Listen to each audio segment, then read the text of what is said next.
Bonjour à toutes et à tous. Aujourd'hui, nous allons déconstruire les frameworks JavaScript pour mieux réinventer le web. Je suis vraiment content de pouvoir donner ce talk ici pour vous toutes et tous, à tel point que je vous propose un petit jeu de bingo. Donc, vous avez presque toutes et tous reçu une grille. Si on n'a pas eu, il fallait être là un peu plus tôt. Navré, désolé. Le bingo, les règles, c'est simple. Je vais donner des numéros. Et si vous avez une ligne ou une colonne, vous criez bingo. C'est très important que vous criez bingo. Donc on va juste faire une petite répétition bingo. Je vais compter jusqu'à 3, vous criez bingo. Ok ? 1, 2, 3, bingo ! Parfait. Donc, par exemple, si j'appelle le numéro 2, vous écrivez sur votre petite grille le numéro 2 et on verra pour la suite qu'est-ce que ça donne. Il y a des pizzas qui me perturbent. Ouh là là. Déconstruisons les frameworks JavaScript pour mieux réinventer le web. Pour savoir un petit peu, j'ai besoin de savoir qui vous êtes. Donc, levez la main si vous faites du Vue.js. Pas mal. Indy, vous faites du Vue, je crois. Levez la main si vous faites du React. Waouh, React, c'est succès. Levez la main si vous faites du Angular. Ok. Alors, je pense à tous les autres frameworks, mais on n'a pas le temps pour tout le monde, ok. Qui ici ne fait pas de web ? Au front-end, surtout. Ok, il y a quelques personnes. Il se trouve que, un peu comme ça se sentait là devant le public, React, c'est un framework qui est extrêmement utilisé. En fait, dans le State of JS 2024, lequel de ces outils sont utilisés dans un contexte professionnel, 67% des gens utilisent du React pour travailler. Après, c'est du Vue, après, c'est du Angular, et après, c'est du Svelte. Bon, pourquoi pas. On m'entend pas derrière ? Ok. Ça va être galère. Oui. Ça me donne un petit temps pour sortir mon appli. Si je fais un Larsen, je tue tout le monde, c'est ça. Hop là, j'en profite pour... Est-ce que c'est mieux ainsi ? Ok. J'aurai besoin d'un porte-micro quand je ferai du live coding. J'en étais où ? Je disais que beaucoup de monde fait du React, et ça se voit, vous faites beaucoup de React et de Vue.js. Pourquoi déconstruire ? En fait, je me suis vraiment posé la question, le web ne va pas très bien, en fait, voilà. Il y a des choses qui ne vont pas vraiment bien, en fait, dans l'univers du web. Et par exemple, le premier indice qui m'a fait dire ça, ce sont les Core Web Vitals. Est-ce que l'un d'entre vous pourrait me dire ce que sont les Core Web Vitals ? Comme ça, oui ? C'est donc les maths ou quand le navigateur enregistre le site, il y a des Core Web Vitals qui sont donc 4 ou 5 choses que Google a décidé qui sont importantes, comme oui. first paint, interactive, et des trucs comme ça. Exactement. Je vais répéter pour tout le monde. Ce sont des indicateurs créés par Google pour indiquer la performance d'un site web et les encourager dans leur moteur de recherche. Bon, il y a peut-être un conflit d'intérêts, mais c'est un autre sujet. Les trois qui nous intéressent le plus, c'est le LCP, le Largest Contentful Paint, qui est en gros le temps que met l'élément le plus gros de la page pour s'afficher. Nous avons l'INP, qui est l'Interaction to Next Paint. C'est un peu un indicateur de à quel point on peut cliquer sur la page rapidement. Et non, le CLS, c'est à quel point en fait la page bouge durant son chargement, ce qui peut énormément avoir lieu dans des frameworks où on appelle beaucoup de cascades d'appels réseau. Je me suis dit, tiens, est-ce que le site du Lyon.js a des bons Core Web Vitals après tout ? Ah là là, je me suis dit pourquoi pas. Donc je suis allé, j'ai pris le lien du Lyon.js et je l'ai mis sur page-speed.dev, c'est la version de Daniel Rowe des performances, et les résultats sont incroyables. Le Lyon.js a une super performance du web, vous pouvez les applaudir. Et pourtant c'est fait en React. Oh pardon. Je me suis dit, tiens, on va chercher un autre site. Je me suis dit, si j'allais chercher le site de l'entreprise la plus évaluée financièrement, celui de ChatGPT. C'est une entreprise qui vaut 450 milliards de dollars. Donc je me suis dit, ce site web qui contient juste une barre de recherche et un bouton login, quels sont ces Core Web Vitals ? Ils sont plutôt catastrophiques. Sur une connexion mobile, qui va utiliser ChatGPT en mobile, mais il faut 4 secondes pour que le plus gros élément charge. Et rappelez-vous, c'est juste un moteur de recherche et un bouton login. Il n'y a aucune raison que ça mette autant de temps pour charger. Bon, au moins, l'accessibilité, c'est pas une catastrophe. Bon, mais c'est juste un indicateur. Je laisse Virgile en parler après. En fait, c'est pas que ChatGPT qui est mal codé, c'est que cet indicateur qui est légèrement controversé, ça vient du site d'Astro, dit que les sites faits en Astro, en moyenne, sont bien, ils ont de bons Core Web Vitals, et ceux faits en Next et en Nuxt, donc en Vue ou en React, ont une mauvaise performance. Mince. Mais pourquoi cela? En fait, cette question, pourquoi cette performance, ça nous fait rapidement arriver à des questions d'entretien web, du genre comment s'affiche initialement une page web. Voilà, c'est une vraie question, comment ça marche. Ça commence avec un DNS, hein, mine de rien, cette question, donc c'est une question dure à poser, posez-la hein, si vous faites des entretiens tech. Autre question, c'est comment marche la réactivité d'une page web. Bien, une page web, c'est statique, donc c'est quoi une réactivité en fait? Autre question, qu'est-ce qu'un DOM virtuel? Alors on dit virtuel, mais c'est quoi un DOM tout court? C'est un Document Object Model, c'est la représentation d'une page web en HTML, mais pourquoi virtuel vraiment? D'où ça vient? Et puis des fois, on se demande, comment construirais-tu un état réactif toi-même? Alors là, je sais pas encore. C'est pourquoi on a besoin de déconstruire les frameworks JavaScript pour mieux réinventer le web. Et j'annonce le numéro 12. Bingo. Il n'a pas compris. Mathématiquement, il faut au moins 4. Mais bien essayé. Observons les frameworks JavaScript. Pour les déconstruire, on va voir comment ils sont dans leur état naturel. Donc je suis allé voir les documentations de Vue, de React et Angular, et je me suis dit, à quoi ressemble leur menu de navigation? Est-ce qu'il n'y a pas des choses un peu en commun qu'il y a entre les 3 menus de navigation des frameworks les plus utilisés? On peut voir que le mot composant réapparaît. Alors Vue, on ne voit pas, c'est tout en bas, mais on le voit. On peut voir qu'il y a du conditional rendering, et des interfaces dynamiques, ok, du rendering, du dynamique. Et on voit aussi qu'il y a la notion de réactivité. Ok. Bon, dans React, ça paraît logique qu'il y ait de la réactivité, mais c'est le seul où ça ne s'affiche pas. Ah si, rendering.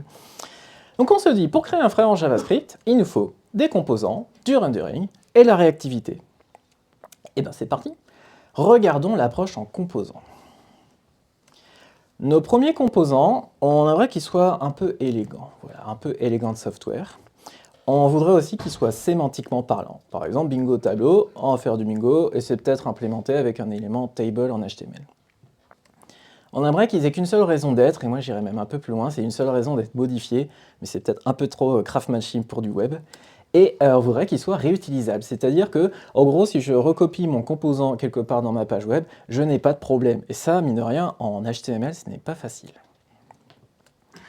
Plus concrètement, je reprends notre grille de bingo et je me suis dit je vais la recoder en HTML. D'ailleurs, tout ce que vous avez, c'est imprimé depuis une page HTML. Comment je pourrais représenter cette page, ce composant, sous forme de composant? Voilà. On va d'abord prendre une approche naïve. L'approche naïve, c'est de se dire j'ai un table, donc j'ai un bingo tableau, j'ai une bingo ligne, donc j'ai des lignes, TR ça veut dire ligne, et j'ai une bingo case, c'est pour TD. Alors TD, cellule, case. Bon, voilà, j'ai pas le terme, le nommage n'est pas le plus stable. Et je me dis, bah, je vais créer une fonction, bingo case, qui prend un nombre en entrée et retourne une chaîne de caractères à laquelle je concatène la balise TD et un nombre. Ok, pourquoi pas. Je continue, je prends une bingo ligne, je crée un tableau de bingo case et je refais la concaténation de mes chaînes de caractères. Et je continue avec encore une autre méthode, et je fais un document.getElementById, j'insère dans l'HTML, et on a perdu, on a complètement perdu. Parce que là, on est en train de concaténer des chaînes de caractères, et c'est pas comme ça que ça marche le web, c'est pas comme ça qu'on code du web. Cette approche naïve ne respecte pas la structure du web. Pour y arriver, il faut qu'on revoie notre approche. En fait, bingo tableau, bingo ligne, bingo case, ce sont des choses qui sont imbriquées les unes dans les autres. Donc on va avoir besoin d'avoir une représentation qui nous permet de voir comment on imbrique des composants. Pour cela, on va appeler une fonction hash, à ne pas confondre avec la série française. Hash, peut-être les plus jeunes ne connaissent pas, hash est une représentation abstraite de nos composants. Et cette fonction, elle a un pote qui s'appelle render, c'est ce qui va le faire afficher sur la page web. Pour l'instant, on va juste oublier render et on va s'intéresser à ce que fait cette fonction hash. C'est une fonction qui prend 3 arguments. Un tag, un props, qui est un objet qui va contenir différentes propriétés, et 3 petits points de children, ça veut dire autant d'arguments que je veux. Plus concrètement, je veux représenter une case verte avec le chiffre 2. Comment je le ferais avec une fonction hash? Eh bien, ce serait de cette façon. J'ai mon tag, td, qui correspond à la balise de mon composant. j'ai mes props class green qui correspondent aux attributs de ma balise, et j'ai un enfant, chiffre 2, que je mets à l'intérieur du chiffre 2. On respire un coup, on ferme les yeux. Est-ce que cette représentation vous paraît cohérente? C'est vraiment super important que vous soyez d'accord que dire que cette fonction h décrit exactement notre composant HTML. Est-ce que ça va? On va refaire un exemple. Je vais faire une ligne maintenant. Eh bien, coup de chance, ça, c'est ce qu'on a fait juste avant. Donc je ne me prends pas la tête, je le copie-colle. Bonne règle de code, ça. Et en fait, je vais rajouter les autres enfants. Donc je vais rajouter la cellule 11, je vais rajouter la cellule 3 et la cellule 9. Et en fait, ça, ensuite, je remplace mon tag par la balise tr, et je n'ai pas d'attribut, donc je mets chevron vide pour dire un objet vide. Et ceci, c'est la représentation abstraite d'une ligne HTML. H, c'est la représentation abstraite de nos composants. On s'en fiche de ce qui se passe à l'intérieur. Concrètement, voilà, on ne regardera pas ce qu'il y a dedans. Ça va peut-être vous frustrer, mais ce n'est pas le but. Le but, vraiment, c'est de pouvoir décrire nos pages web sans faire des concaténations de chaînes de caractères. Donc comment ça va se passer? Imaginons que je veux réécrire cet HTML et que je veux l'écrire avec des fonctions H. Qu'est-ce que ça va me donner? Ça va donner cette chose qui est un peu bizarre à lire. On vous dit, ok, c'est pas très lisible, on n'est pas vraiment content. Ok, mais c'est là que j'invoque la fonction render. La fonction render, c'est une fonction récursive. Qu'est-ce que ça veut dire? Ça veut dire que c'est une fonction récursive. Plus concrètement, ça veut dire qu'elle va s'appeler elle-même. Et cette fonction render, en fait, elle va parcourir ces fonctions H et elle va les transformer en des réels éléments en fait, de notre page web. C'est à ce moment-là en fait, qu'on a le DOM virtuel qui se transforme en le fameux Document Object Model. C'est à ce moment-là qu'on va vraiment créer notre page web. Le render transforme nos fonctions H en des éléments du web. Donc qu'est-ce qui se passe? C'est que quand je vais appeler la fonction render sur mon composant H, je vais faire un parcours en profondeur, on appelle en théorie des graphes, et tout cela, une fois que j'exécute render, va nous donner la même chose que ce qu'on avait au début. Donc là, vous vous dites un petit peu, mais pourquoi on a fait tout ce chemin? Pourquoi on est allé jusque-là? Parce que maintenant, on a nos composants réutilisables.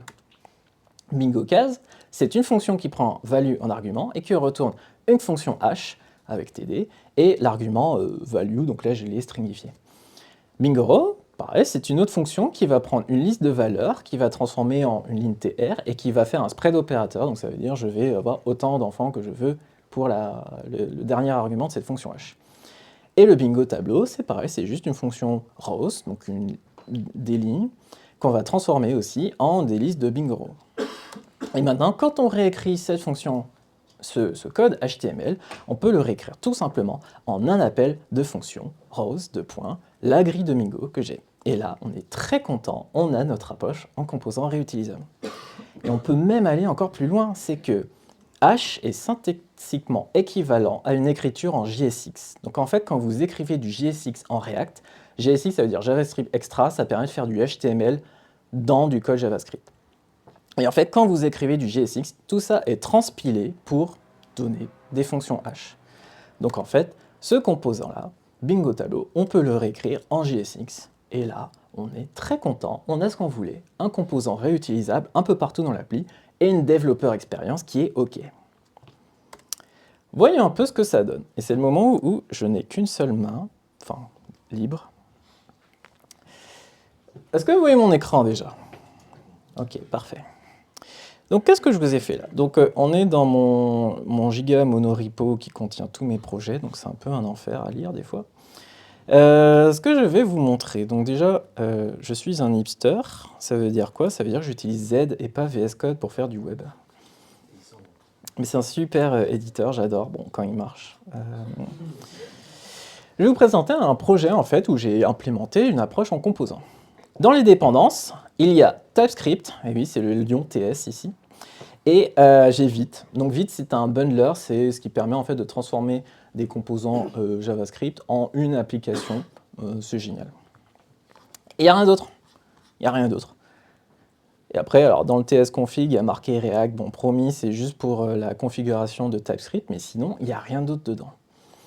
On a quoi d'autre? On a un fichier index.html.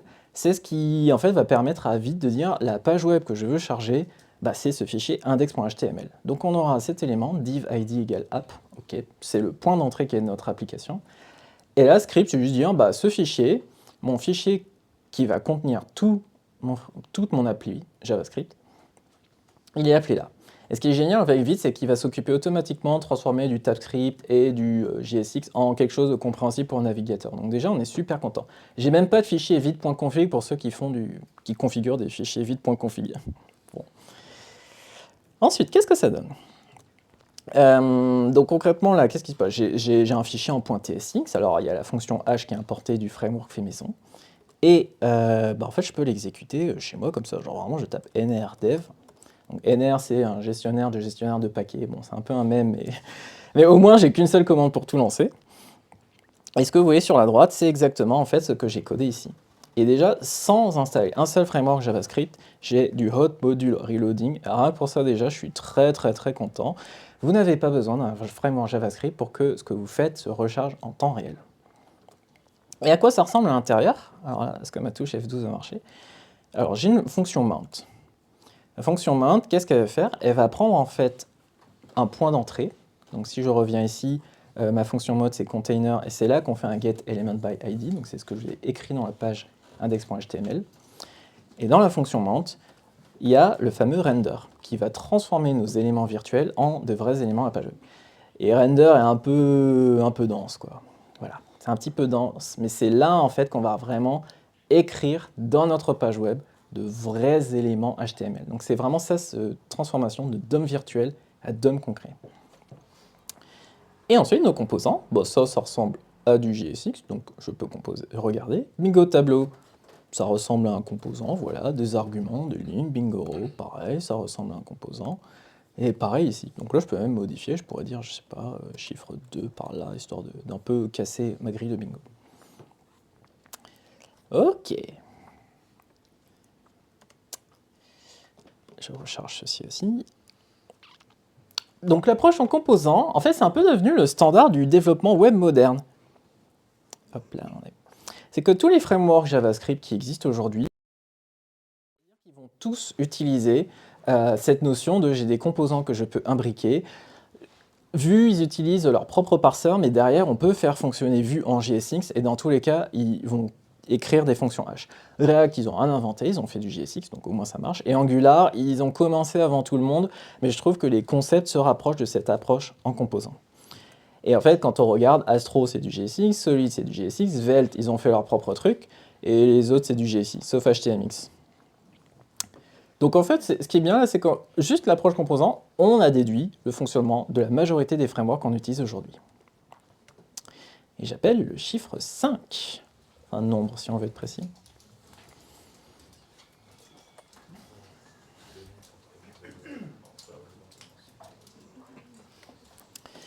Nous avons fait des composants, nous avons fait du rendering, il ne nous reste plus que la réactivité.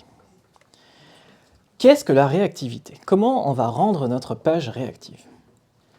Concrètement, c'est tout ce qui va faire un changement de notre composant HTML qui n'est pas faisable avec du CSS parce qu'on peut faire beaucoup de choses avec du pur CSS et HTML. Comment on va faire ça? En fait, la réactivité, c'est la transformation d'un état vers un autre. Par exemple, ma bingo case, je peux dire si elle n'est pas marquée, elle est blanche, si elle est marquée, elle est verte. Ok, comment on pourrait faire ça encore plus précisément? Je vais prendre ma grille de bingo, je vais écrire un tableau, le nombre coché, et ma règle, c'est que si la valeur est à l'intérieur de mon tableau nombre coché, je mets une classe qui va transformer ma case en vert, et sinon, je fais rien. Et quand j'appelle un nombre, eh ben, je fais un push dans le tableau. Et alors se pose la question, au même titre que l'approche en composant est devenue un standard, est-ce qu'il existe un standard de réactivité? Et la réponse est non. Il n'existe pas encore de façon unifiée de faire de la réactivité.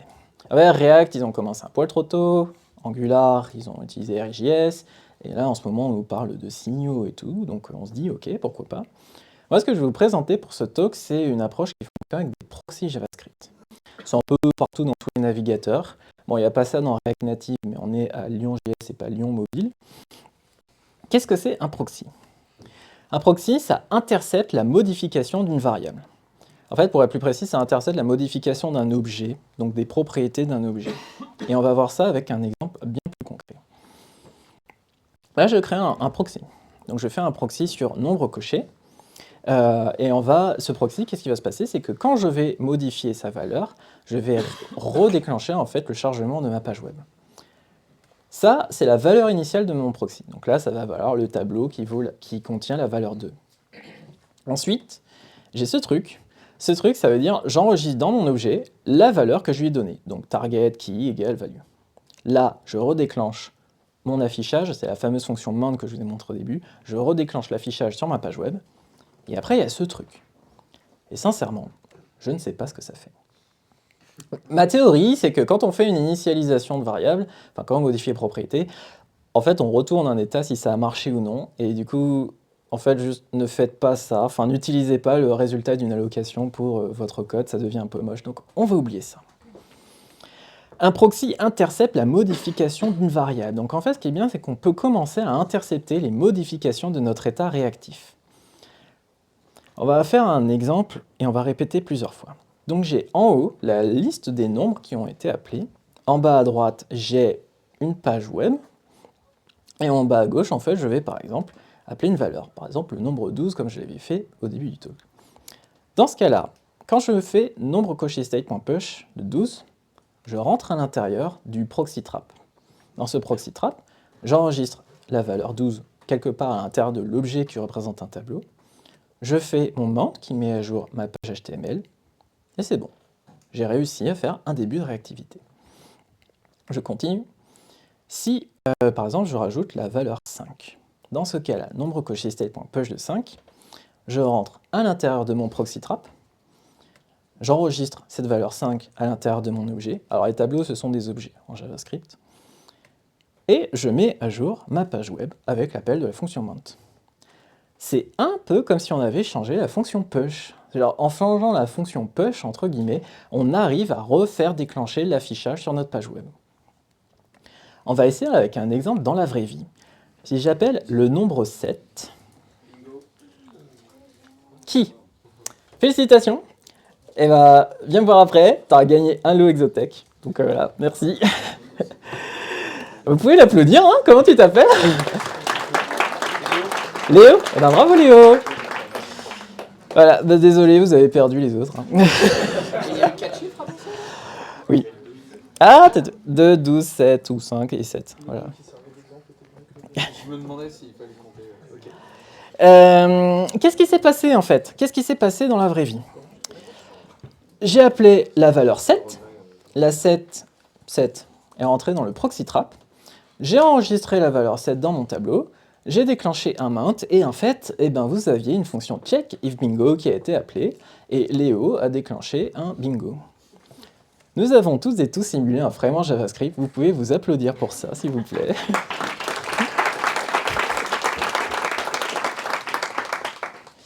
Mais il y a quand même un truc là qui nous perturbe, c'est que on va virer un petit peu tout ça.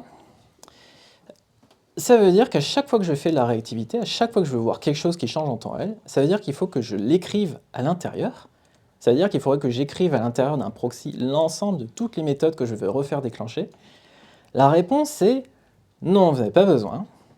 Est-ce que vous êtes prêts pour le boss final de la réactivité? Parce que c'est un peu complexe. Vous êtes sûr? Ouais. Allez, c'est parti. Tout commence avec un type, donc c'est un alias pour dire un type effect. Effect, c'est quoi? C'est une fonction qui ne retourne rien. Voilà. On va avoir un active effect, ça peut être un effect ou nul. Et j'ai un depth map, c'est un weak map de set de effect.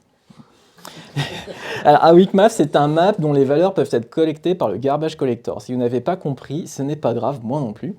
Mais concrètement, c'est ce qui va enregistrer la liste des objets et des propriétés. Et le set de effect, c'est un ensemble de fonctions qu'on va vouloir appeler plus tard. Voilà concrètement ce qui se passe. Ensuite, vous avez cet objet réactive, c'est le même proxy que la précédente fois, cette fonction réactive, c'est le même proxy que la précédente fois, juste on lui a ajouté une méthode get. Et oui, parce qu'un proxy, ça intercepte la lecture et la modification d'une variable. On va voir ça un peu ensemble, comment on va utiliser en fait ce reactive pour réussir à créer des composants web, des pages web dynamiques. Donc j'ai une méthode effect qui prend en argument un effect, c'est bien nommé tout ça.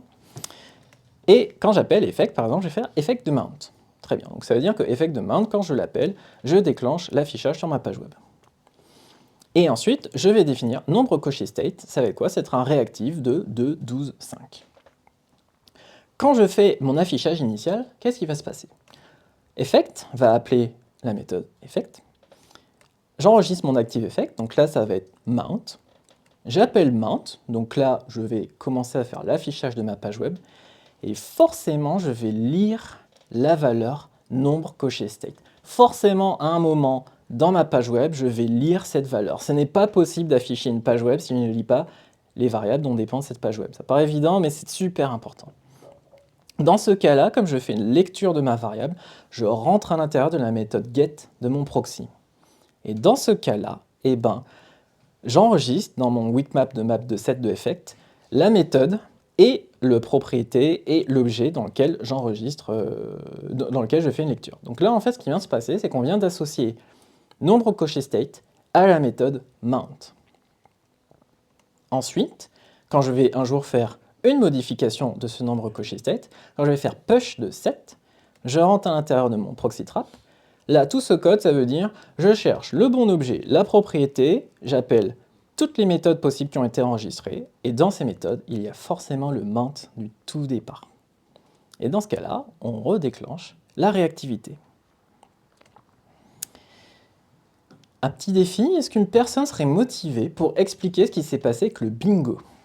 Une personne pour venir sur scène, pour dire concrètement, qu'est-ce qui s'est passé durant ces grilles de bingo? Comment dans ce code, vous pourriez vous intégrer dans ces grilles de bingo? Est-ce qu'il y a un ou une volontaire? Vous êtes timide. Eh bien, c'est pas grave, je vais vous l'expliquer.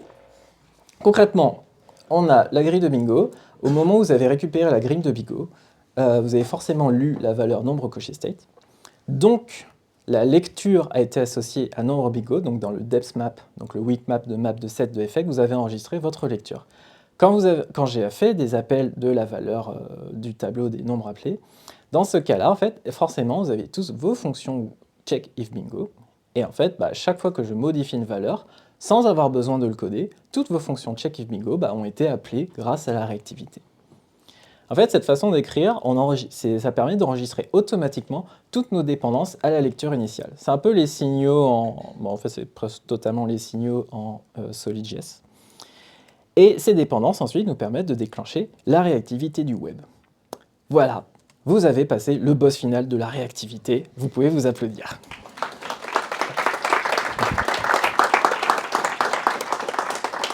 Voyons un petit peu cela. Donc, un petit peu cela dans un autre exemple. Alors, coder à une main, c'est pas facile. J'ai créé un autre projet. Donc, j'ai créé un autre projet, qu'on va aussi lancer. Et ensuite, dans cet autre projet, il n'y a pas grand-chose de différent. La seule chose différente, c'est une nouvelle dépendance qui s'appelle Nirina.js. C'est un framework JavaScript qui a été créé, c'est celui que je vous présente. Donc il n'y a rien qui a changé, le même divap, le même script, le même tsyncs. Ce qui a changé, c'est que la fonction mount, elle est un peu plus compliquée. Elle contient un pas celle-là, non, pardon. Elle contient un effect à l'intérieur de son render. Donc en gros, ce qu'on a vu ensemble, le fait de changer la page web, là je l'ai carrément appliqué sur des propriétés. Donc par exemple, si je modifie une fonction V, bon voilà, pourquoi pas, et ben je vais changer le contenu d'une node, donc en gros d'un petit bout de ma page web. Et il y en a partout des effets. Donc j'ai créé en fait une façon, j'ai modifié mon render pour que en fait, si je change quelque chose dans ma page web, je vais changer des propriétés de la page web. Bon, ça fait une fonction légèrement plus complexe, mais ok, pourquoi pas. Et ce qu'on va faire, c'est qu'on va réimplémenter, ce qu'on va faire, c'est qu'on va dire quand je clique quelque part, donc là, il n'y a rien qui se passe, c'est normal, ou c'est buggé, et bien en fait ça va changer de couleur, ça va devenir vert. Donc comment je vais faire ça? Tout d'abord, on prie pour que cursor ou z soit désactivé. Je vais créer une variable qui s'appelle nombre appelé, par exemple, qui va être un reactive. Donc reactive, c'est quoi? Reactive de Nirina.js. Ça va être la valeur initiale. Comment on fait un crochet à une seule main sur un Mac? Ok, donc ça c'est nombre appelé, donc je l'ai appelé comme ça. Pour l'instant, il ne se passe rien. Et comme je ne sais pas coder en JavaScript, je vais faire un export global. Ensuite, on va faire un peu de place. Je vais à l'intérieur de mon bingo tableau, je vais à l'intérieur de mon bingo row, je vais à l'intérieur de mon bingo case, et là, oh, il y a un to-do. Ce qu'il va faire avec ce to-do, c'est que d'abord, on va s'occuper de faire afficher des cases vertes quand je clique, quand en fait une valeur a été appelée. Donc en plus, j'ai tout noté, marked, plus bien pensé à faire une fonction. Ok. Donc je crée une classe. Je suis pas en React, donc je peux écrire classe. Ça paraît bête, hein, mais moi ça me gave. Ensuite, comment on fait un crochet avec une seule main? C'est bon. Là, j'appelle une fonction et je vais dire si nombre appelé contient, nombre appelé contient la valeur actuelle, alors je vais mettre marked. Oh là là. Marked. Sinon, on ne fait rien. Et si je rafraîchis un peu, déjà, on a quelques couleurs. Maintenant, ce qu'on va faire, c'est que quand on va cliquer, donc là, pareil, c'est du JSX, donc il y a plein de choses qu'on n'a pas besoin de faire par soi-même. Quand je clique, j'ai un onClick qui va appeler directement la méthode handleClick, et donc j'ai juste à faire nombre appelé .push de value. Je sauvegarde, je dois probablement rafraîchir, et tada! On a de la réactivité avec quasiment rien, juste un framework qui s'appelle Nerina.js. Donc on a réussi à réimplémenter la réactivité. Hop là! L'approche en composant, en fait, ça nous a permis de vachement simplifier la création d'interfaces dynamiques. C'est-à-dire qu'en fait, là, on a réussi sans trop d'efforts à avoir des composants réutilisables et avoir de la réactivité sur nos pages web. Un petit récap, qu'est-ce qu'on fait de tout ça? On a une fonction hash qui a un pote qui s'appelle render. Et pour faire la réactivité, on a utilisé la notion de proxy. Alors, il y a plein d'autres façons de le faire, mais je trouve que proxy, ça marche super bien. Pardon, j'ai pas mis à jour la slide. Et c'est ce combo en fait de ces trois méthodes qui arrive à faire un framework JavaScript qui nous permet d'avoir une expérience développeur ou développeuse convenable et aussi de faire de la réactivité, et on peut même s'intégrer avec tout l'écosystème qui existe. En plus, on a même les réponses à nos questions d'entretien web. Par exemple, comment s'affiche initialement une page web? Eh bien, si on oublie tout ce qui est DNS et tout ça, on a un point d'entrée, container, par exemple, dans lequel on charge l'ensemble de notre framework, qui sert de point d'entrée, et la fonction render va faire l'affichage initial. Comment marche la réactivité d'une page web? C'est des états qu'on fait évoluer, et par exemple, on peut le faire avec des proxys. Qu'est-ce qu'un DOM virtuel? On peut se dire, DOM virtuel, c'est vraiment ces fonctions H abstraites qui, quand elles sont imbriquées les unes dans les autres, correspondent à une représentation abstraite ou virtuelle de notre page web. Et si on vous demande comment tu construirais un état réactif toi-même, vous répondrez, j'utilise un weak map de set de effect. On est content? On peut même aller un peu plus loin, on pourrait créer notre propre parseur HTML comme Angular ou Vue, on pourrait faire la fine grade reactivity, bon nous on l'a déjà mais c'est pas mal, on pourrait mettre des routes et des pages, mais surtout on pourrait mieux réinventer le web. Je vous demande pas de créer encore un autre framework JavaScript, on en a déjà pas mal, ok? D'ailleurs je crois que je suis pas à jour, j'en ai vu encore un autre passer. Mais bon. Ce que je veux plutôt vous montrer, c'est que le framework JavaScript c'est plutôt un outil. Si on n'a qu'un seul outil, comme un marteau, eh ben, un peu tout ressemble à des clous. Et je vous propose un petit flowchart à retenir pour la prochaine fois, c'est « Ai-je besoin d'un framework JavaScript ?» Donc, est-ce que ceci devrait être fait en single page app? Eh bien, si les sessions sont de plus de 10 minutes, si la réponse est non, vous n'avez pas besoin d'un framework JavaScript. Si la réponse est oui, c'est est-ce que vous avez plus de 10 mises à jour de données primaires importantes? Si la réponse est non, vous n'avez pas besoin d'un framework JavaScript. Et sinon, peut-être. Je ne me prononce pas plus. Ça vient d'un article qui s'appelle « If not React, then what ?» Je vous ferai un QR code à la fin qui montre tout, mais je trouve que c'est l'article qui m'a le plus motivé à dire « mais en fait, est-ce que j'ai vraiment besoin d'un framework JavaScript ?» J'irai même un peu plus loin, c'est que plutôt que de voir les frameworks comme étant vraiment des choses qui sont indépendantes et qui ne peuvent pas communiquer entre elles, j'aimerais plutôt une approche où, en fait, ce sont des outils que l'on intègre dans des écosystèmes JavaScript, HTML, CSS.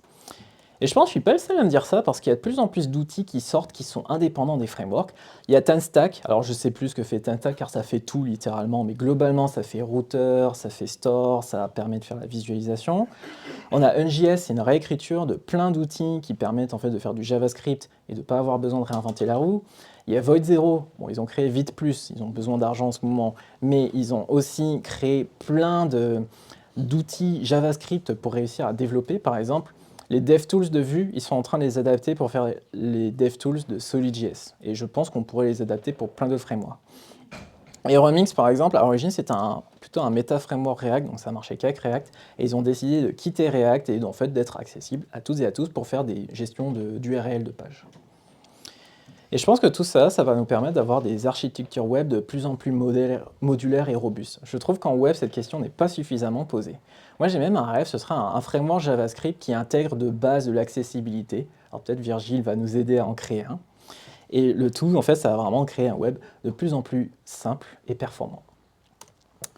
À vous de réinventer le web. Voilà. Dans ce QR code, vous avez absolument la totalité de toutes mes références, de tous les liens. J'ai aussi fait un jeu, c'est un test de personnalité codé en Irina.js, si jamais ça vous intéresse. Voilà. Je m'appelle Nirina Ravesen, je suis Senior Software Engineer chez Exotech. Et si vous voulez tester le framework, vous pouvez faire npm in Irina.js, et sinon, scannez le QR code. Merci!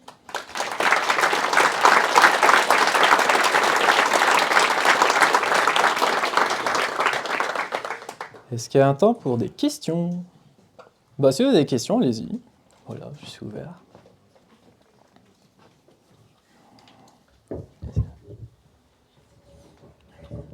Je ne sais pas s'il y a des questions. Levez la main si vous en avez. Il y a une question tout au fond et il y a une question juste là. Oui, tout au fond. Bah, il y a... J'ai pas vu. Il est derrière le poteau et sinon il est juste à côté. Derrière le poteau. Ah.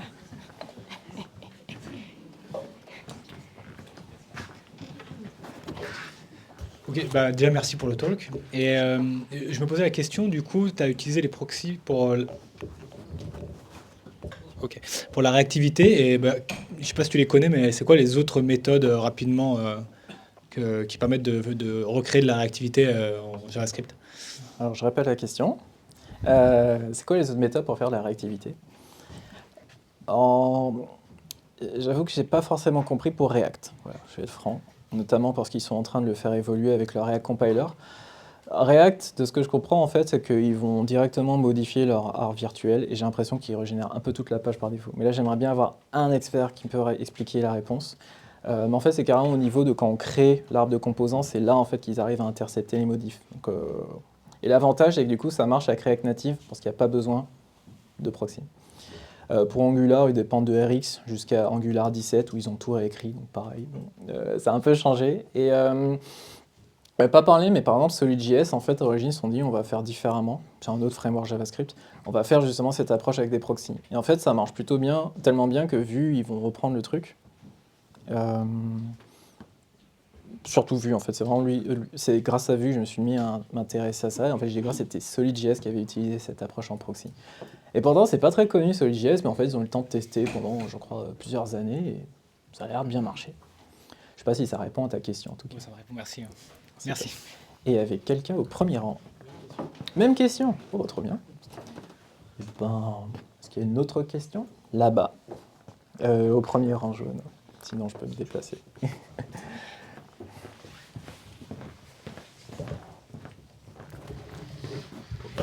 Salut, merci pour ce super talk.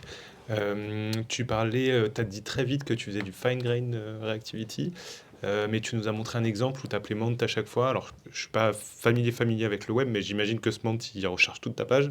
Est-ce que tu peux nous expliquer comment ça marche du coup le fine-grained reactivity? Je vais te montrer du code carrément. Je te répéter la question. Comment ça marche du fine-grained reactivity? En fait, si je faisais une approche un peu maladroite, je ferai un mount réactive absolument partout. Voilà. Et là, effectivement, je recharge intégralement ma page web. Donc en fait, la fine-grained reactivity, il y a un peu de définition pour moi. Donc là, c'est pour ça, ça dépend encore une fois de comment tu fais ta reactivity. Par exemple, Vue, en fait, ils vont comparer l'état avant et l'état après, et en fonction de ce qui a changé, ils mettent à jour que les éléments dont on a besoin. Une autre approche, en fait, c'est d'être vachement plus simple sur les effets. C'est-à-dire, au lieu de recharger tout, je modifie spécialement la bonne fonction. Voilà. Mais là encore, ça dépend un petit peu de comment tu le fais dans le framework. Et par exemple, je ne sais pas trop, genre en Angular, comment il se débrouille. Je sais que ça implique Zone.js. Je n'expliquerai pas Zone.js devant un public. Voilà. Est-ce qu'il y a d'autres questions? Sinon, je crois qu'on est bon. Au moins quelqu'un a tout de même. Bah, merci à vous. Bonsoir. Ah, c'est plus fort que Irina. Je te remercie en tout cas pour le talk que tu viens de donner. C'était passionnant et surtout, ça parle de réinventer le web et moi, je vais revenir aux racines du web. Je vais vous parler A11Y pour les gens qui savent ce que ça veut dire. Aïe aïe aïe pour les gens qui ne savent pas ce que ça veut dire.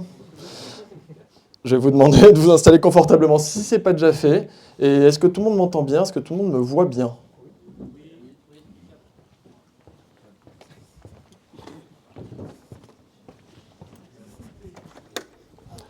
Est-ce que tout le monde me voit bien? Est-ce que tout le monde m'entend bien? Ok, bon, bah, bienvenue dans le sujet. Vous êtes en situation de handicap. Je m'appelle Virgile, je suis développeur chez Indie. Donc, on vous accueille ce soir et moi je suis là depuis quelques années déjà, depuis 2019. Alors ça ne nous rajeunit pas. Et je voulais vous inviter à réfléchir ce soir à un sujet indispensable, mais trop méconnu. Et surtout, je voulais vous inviter à réfléchir au sujet dans son ensemble, mais surtout dans une approche orientée produit. Donc promis, ça ne va pas être trop long, surtout ça ne va pas être trop technique, donc ça va changer un peu. Je vous préviens tout de suite, on va faire beaucoup moins de JS. C'est pas pour ça que c'est pas bien, mais c'est quand même intéressant. Allez, c'est parti. J'ai encore perdu ma souris, c'est hyper chiant. Ouais, je sais, mais c'est vraiment hyper chiant. Je sais pas où elle est. Ah, elle est là, elle est là. Donc, nous sommes accueillis par Indie et Lyon.js, du big up à eux. Je m'appelle Virgile Roger, ça a déjà été dit. Je vous fais un petit retour d'expérience avec quelques morceaux de code, mais pas trop. Et je suis dev full stack, orienté produit, comme je vous le disais juste avant. C'est parti. Donc, bienvenue. Et je le répète pour que tout le monde puisse profiter ce coup-ci du message. Quand on arrive sur accessibilité.numérique.gouv.fr, qui est une URL qui a quand même de la gueule, on est accueilli par cette phrase. L'accessibilité numérique, ça consiste à rendre les contenus et services numériques compréhensibles et utilisables par les personnes en situation de handicap. Il y a des mots importants là-dedans, genre quand même pas mal. J'ai encore perdu ma souris. J'espère que vous aimez les running gags, parce que ça a l'air vraiment mal engagé. En fait, je ne sais pas où est le deuxième écran, c'est pour ça que c'est chiant. Bon, ouais, c'est pas grave. On va le faire off talent. A11Y. On va faire un pendu. Oh, vous êtes trop fort. Moi, j'avais préparé plein de super petites animations à base de personne va trouver. Alors qu'en fait, non. Pardon. Pas du tout. Accessibility, évidemment, en anglais. C'est un mot qui est important parce que A11Y, c'est A11 puis Y, ça s'écrit A11Y, ça se prononce ally en anglais. Ally en anglais, ça veut dire allié. Et des alliés, on en a besoin parce que quand on est dans une situation de handicap, sans alliés, généralement, on est un peu dans la merde. Et des alliés, on devrait tous en être au quotidien si on veut aller vers un monde qui soit plus ouvert, qui soit plus juste, qui soit plus universel. Et certains grands penseurs du web, dont je tairai le nom parce que vous savez très bien de qui je parle, avaient posé ça comme postulat de départ de l'Internet. Le World Wide Web, c'est quelque chose qui est basé là-dessus. Hop, du coup, ça c'est dit. Je vais insister tout de suite, parce que, bon, je vous ai déjà dit, c'est mon premier talk, mais ne vous inquiétez pas, je suis un professionnel. Ne faites pas ça chez vous, par contre, je vous en prie. Parce que déjà, bon, voilà. Et en plus, c'est pas forcément agréable pour tout le monde. Mais en tout cas, ce que je veux dire ce soir, c'est que notre rôle en tant que professionnel, nous sommes a priori tous et toutes ici des professionnels de l'informatique, de l'information, du web en général. Notre rôle en tant que professionnel, c'est une responsabilité envers nos clients, envers nos utilisateurs. Et cette responsabilité, elle est importante parce que elle dépend pas forcément, enfin, elle cause pas forcément de problèmes de vie ou de mort, on n'a pas forcément de serment d'Hippocrate ou de quoi que ce soit, mais on a une déontologie. Et sans cette responsabilité, sans l'état de l'art à minima, on est de mauvais professionnels, tout simplement. Et on peut toujours se dire, je sais pas, architecte logiciel, SRE, Vibe Coder, Guru, TypeScript Ninja, je sais pas, on s'en fout. Si on ne travaille pas à donner accès à nos systèmes, à nos applications, à nos pages web, à nos contenus, à tout un chacun, si on ne travaille pas à donner accès au public, et si ces services que nous créons ne sont pas accessibles, ne créent pas la valeur ajoutée promise à nos utilisateurs, bah, j'avais un prof de Java en IUT qui me disait on ferait mieux d'aller planter des cacahuètes dans le Larzac. Je sais pas, il devait savoir de quoi il parle. Du coup, on abrège souvent le terme accessibilité via l'acronyme ALAI, je vous l'ai déjà dit. J'en profite aussi pour vous casser quelques préjugés. Allez. Non? Non, ça veut plus. Mais si, ça veut plus. Quelques préjugés, donc. À votre avis, allez, à l'applaudimètre, non, à main levée, qui, ici, pense être en situation de handicap? Ok, je vous dis tout de suite, les stats ne sont pas bonnes. Parce que moi, les stats que j'ai, c'est un bon tiers de la population. À main levée. Un bon tiers à main levée, ça fait de là à de là, milieu, de là à de là. C'est pas les 5 ou 8 mains que j'ai vues. Et en fait, en France métropolitaine, en 2022, c'est 14,5 millions de personnes qui habitent à domicile, donc pas en hôpital, pas en établissement de santé, pas en EHPAD, des personnes comme vous et moi, qui, peut-être pas vous, peut-être pas moi, mais qui vivent à domicile, qui déclarent avoir au moins une limitation fonctionnelle sévère. Sévère, c'est, je répète, quasiment une personne sur 3 qui a une limitation fonctionnelle sévère au quotidien. On va passer au tabou suivant. Allez. J'ai mis les sources à chaque fois, je vous passerai le lien à la fin.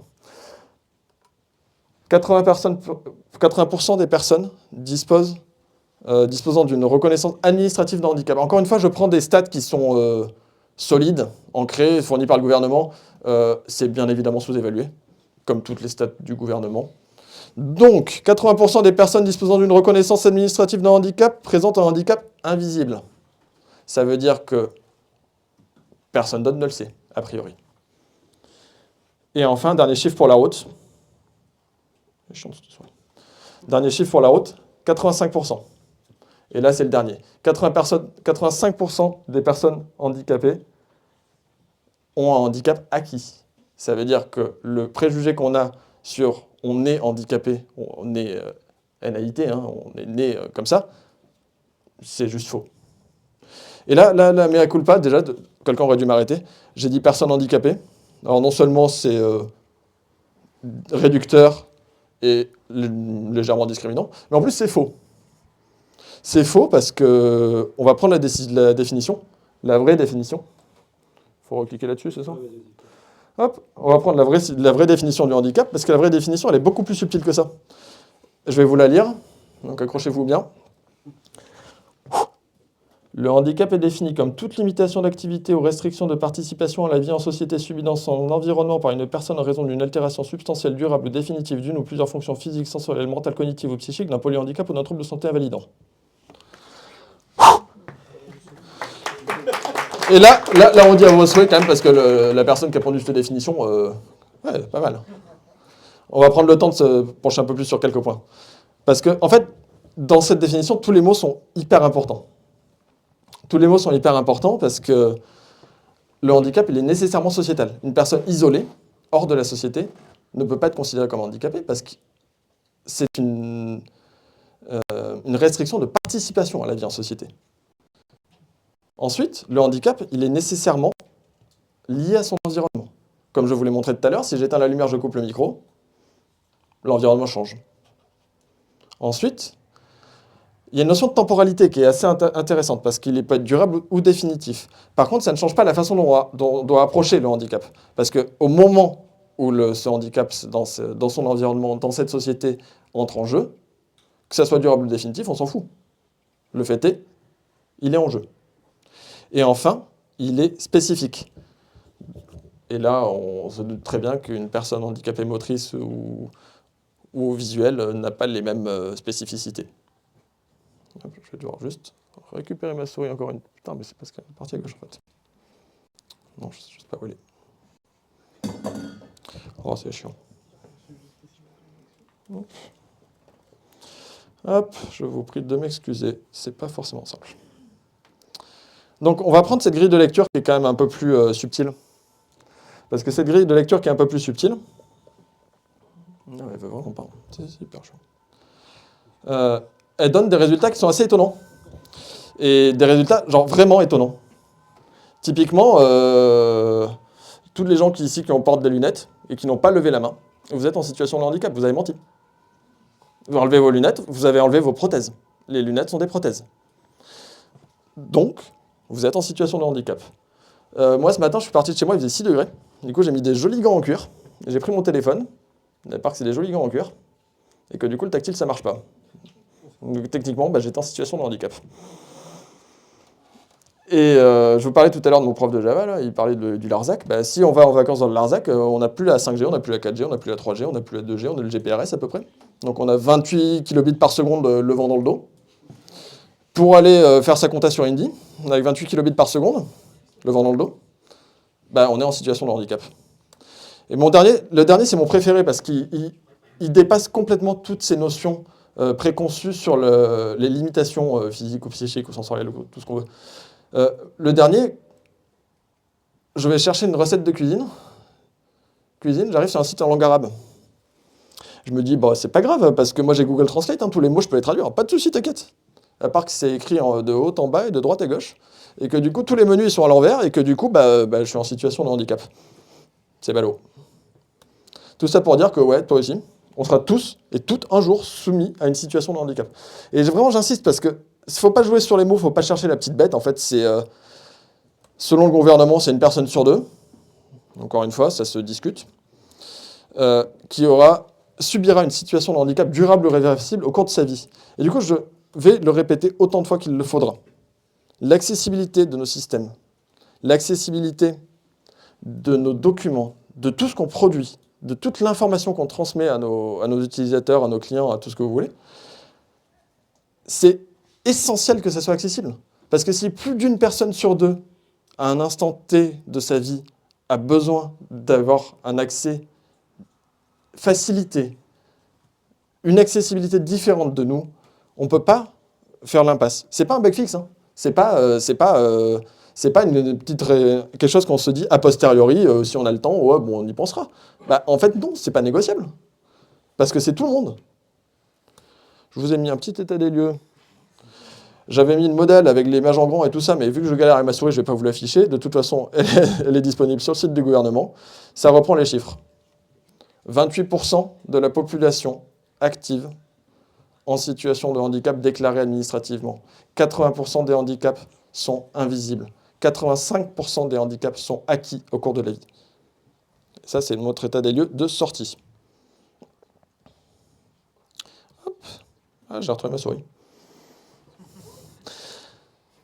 Bon. Ouais, exactement. Là, typiquement, je dois manipuler la souris de la main gauche sans voir l'écran. Je suis en situation de handicap. Et donc voilà, comment on fait pour casser le statu quo? Parce qu'en fait, si vous êtes là ce soir, c'est pas pour entendre des banalités répétées en boucle. Non, c'est pour voir comment on fait pour changer les choses, pour démystifier et réinventer et reconstruire le web un peu plus intelligemment. Hein? Bon, alors la bonne nouvelle, c'est qu'on a plein de documents de référence, on a plein de recherches, on a des trucs hyper compliqués par des gens super intelligents, avec plein d'acronymes et tout. Genre le RGA 4, le WCAG 2 ou le BSP. RGA, référentiel général d'amélioration de l'accessibilité, c'est le référentiel français. WCAG2, Web Content Accessibility Guidelines, c'est le référentiel international et un peu européen, parce que ça se... Bon, on y revient. Par contre, le problème de tout ça, c'est qu'il n'y a pas de règles strictes. Parce que par définition, c'est quelque chose de subjectif, c'est quelque chose d'individuel, c'est quelque chose qui dépend d'une situation. Donc on ne peut pas dire si quelque chose est valide, vérifiable, accessible pour tout le monde, à tout instant. Par contre, on a un ensemble de référentiels, des conventions, en fait. On se met d'accord, on fait des compromis, on se dit, on va essayer de travailler ensemble pour améliorer la vie de tous ces gens. Et quand tous ces gens, c'est tous les gens, en fait. Et quand on améliore la vie de tous les gens, si on suit ces conventions, on va garantir que ça va aller vers un futur meilleur, plus accessible, plus ouvert, ouais, juste meilleur. En fait, on pourrait résumer ça ainsi, parce que BSP, si je arrive à appuyer sur le bouton, c'est le bon sens paysan. Honnêtement, c'est ça. C'est vraiment ça. C'est-à-dire qu'on va se mettre d'accord pour dire on va faire avec bon sens, avec pragmatisme, pour aller dans la direction où tout le monde va avoir sa vie améliorée.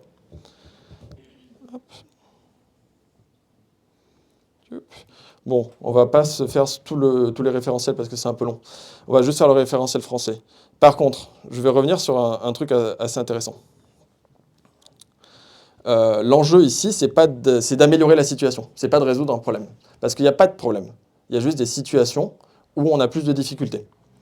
Et quand on parle de ces sujets, les notions sont très sémantiques. Et ça tombe bien parce que le web, c'est un médium sémantique, par définition. Et les notions de sémantique, elle est primordiale. Donc on va utiliser quelques mots importants, genre perceptible, genre utilisable, compréhensible ou robuste. Et là, on se dit, bon, c'est important, mais ça ne veut pas dire grand-chose. Alors, perceptible, c'est très simple. Typiquement, une couleur, elle n'est pas perçue par tout le monde de la même façon. Si votre information, elle passe par la couleur, c'est foutu. Cliquez sur tous les boutons rouges, sinon vous avez une amende. Là, mais je vois pas le rouge. Bon, classique. Utilisable. Celui-là, il est beaucoup plus subtil. Utilisable, ça veut dire que l'utilisateur ou l'utilisatrice finale doit être capable d'utiliser chaque élément selon ses capacités. Par exemple, il ne faut pas placer de contrainte de temps pour formaliser une action, au bout duquel l'action devient impossible. Et là, typiquement, on pense au phishing, le sentiment d'urgence. On met une contrainte de temps, c'est de l'anti-accessibilité, c'est un dark pattern, ça met les utilisateurs en difficulté, c'est une utilisation de ce qu'on veut améliorer, mais à l'envers. Ou sinon, un exemple que j'aime bien aussi, c'est vous avez une super pub absolument dégueulasse sur votre téléphone, là, qui prend toute la place et qui clignote, à part qu'il y a 5 boutons fermés, avec des croix. C'est lequel qui marche? Ça, c'est la définition de inutilisable selon le référentiel de l'accessibilité. Compréhensible, c'est pas vraiment sur la nature du contenu. Compréhensible, c'est sur la façon dont c'est présenté, plutôt. Typiquement, les icônes. Alors, je pense que tout le monde ici sait ce que c'est une disquette, mais beaucoup de monde dans la vraie vie ne sait pas ce que c'est une disquette. Par contre, ils savent sauvegarder. Moi, je fais de la photo argentique, moi, à côté. Donc, je fais du labo. Les icônes de Photoshop, c'est des icônes de labo. C'est-à-dire, c'est l'outil rasoir, c'était vraiment un rasoir. C'est le skeuomorphisme des années 90-2000, mais qui est resté jusqu'à aujourd'hui. Et tout le monde utilise, enfin, tous les gens qui utilisent Photoshop ne savent sans doute pas que c'est du labo photo argentique derrière, quoi. Donc, la compréhensibilité, c'est capital. Et enfin, la robustesse, c'est prévoir les usages. Parce que les usages actuels, on les connaît. Les usages actuels, on peut les vérifier. Mais il faut aussi prévoir les usages futurs. Typiquement, le boom des LLM, je suis sûr que plein de gens dans le web ne l'avaient pas prévu. Et je suis sûr, par exemple, que des mécanismes qui étaient prévus pour éviter les robots se font flinguer par les LLM, parce qu'ils agissent comme des humains. Donc non, l'accessibilité, c'est pas la navigation au clavier. C'est pas non plus le thème de couleur pour daltonien ou le thème au contraste sur GitHub. Faut arrêter avec tout ça, parce qu'en vrai, c'est tellement plus complexe et tellement plus profond que ça. C'est fondamental, l'accessibilité. Donc, là, ça fait 15 minutes que je parle à peu près. Et tout ce que je vous dis, c'est que l'accessibilité, c'est juste faire un produit plein de bon sens. Mais en fait, j'ai envie de répondre oui. Bon, allez, on va passer aux pizzas, parce que...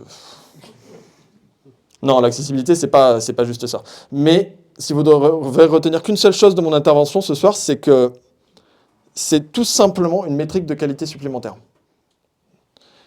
Et c'est une métrique de qualité qui améliore la qualité de tout le produit, pour tout le monde, à tous les niveaux, et pas une surcouche.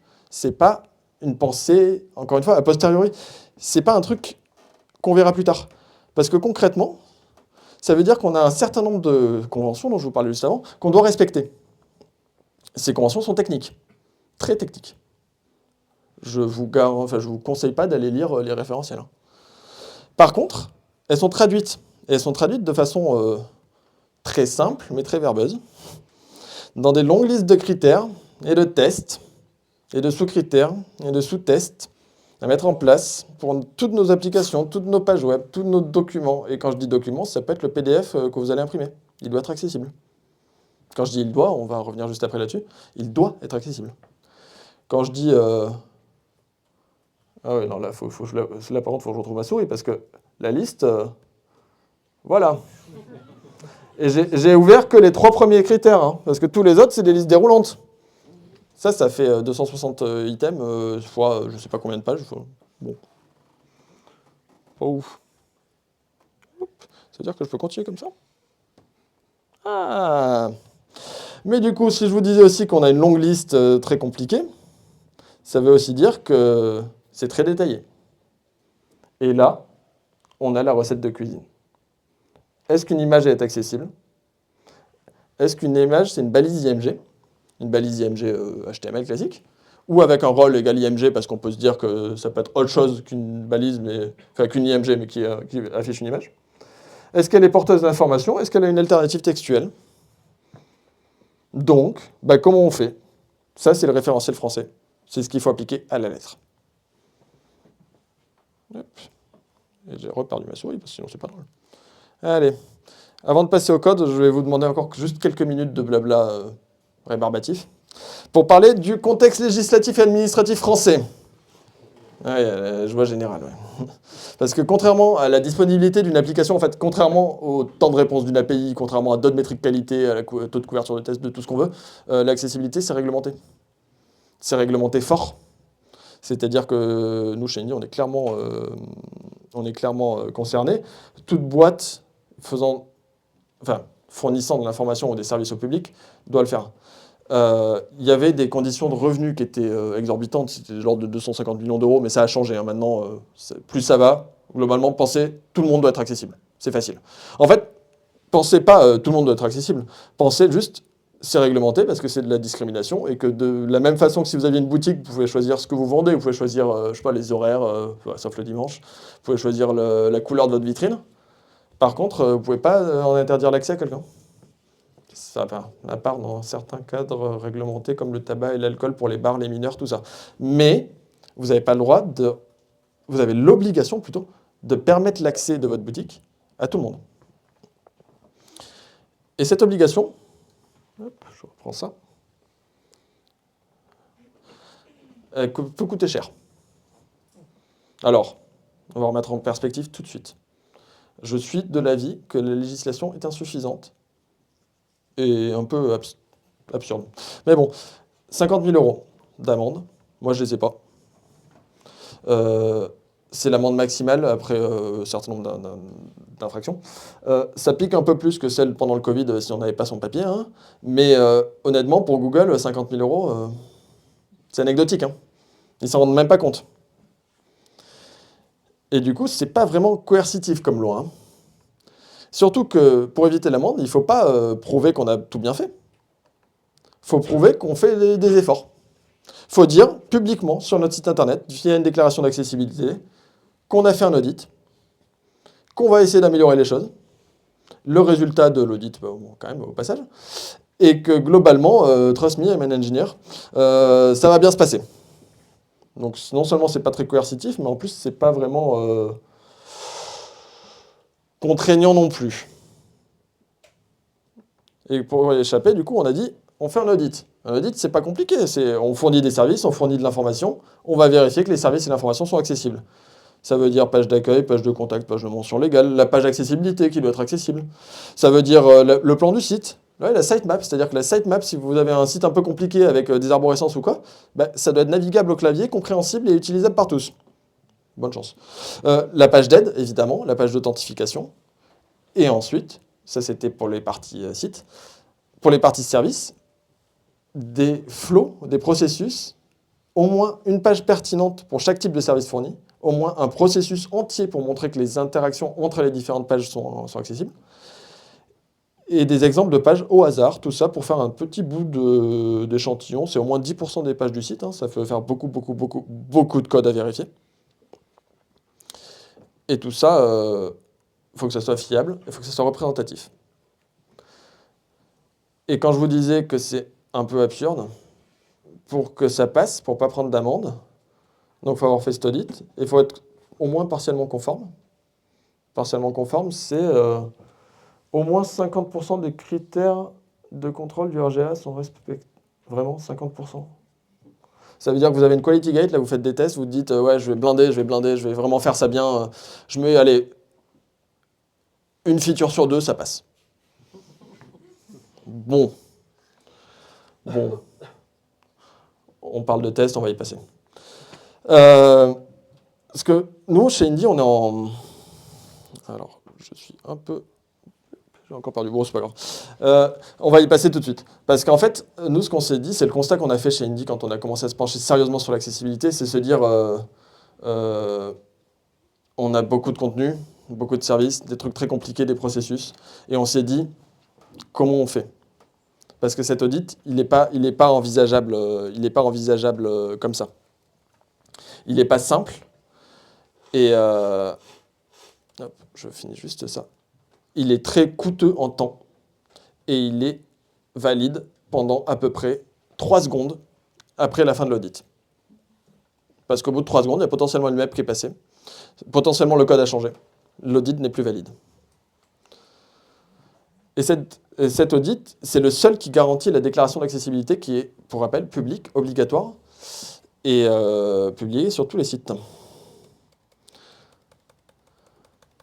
Et tout ça pour dire, bah, ça prend énormément de temps, ça fait quand même un paquet de bouts de code à aller vérifier, quoi. Bon, je suis bien d'accord, hein, et c'est pour ça que je voulais en parler ce soir, parce que moi, je ne vais pas passer mes journées à scroller à l'infini sur nos applications, en cliquant au hasard pour voir ce qui se passe. Et... Oui, bah oui, on le fait déjà tous les soirs, en fait. Bon, c'est pas les mêmes applications. Mais on va peut-être pas continuer toute la journée. Du coup, comment on fait? Notre constat, on l'a fait, en fait, on a fait des processus entiers, des flows entiers, par exemple, du sign-up funnel chez Indie, au clavier, au lecteur d'écran, à la main, pour voir comment ça se passait. Et on voulait plus le refaire. Ben non, parce que c'est laborieux, pour dire ça gentiment. Et dans nos rêves les plus fous, ce qu'on voulait valider, c'était que chaque morceau de code qui sortait de chez nous, chaque nouvelle feature, chaque refactor, chaque fixe, enfin, dès qu'on faisait quelque chose, c'était OK.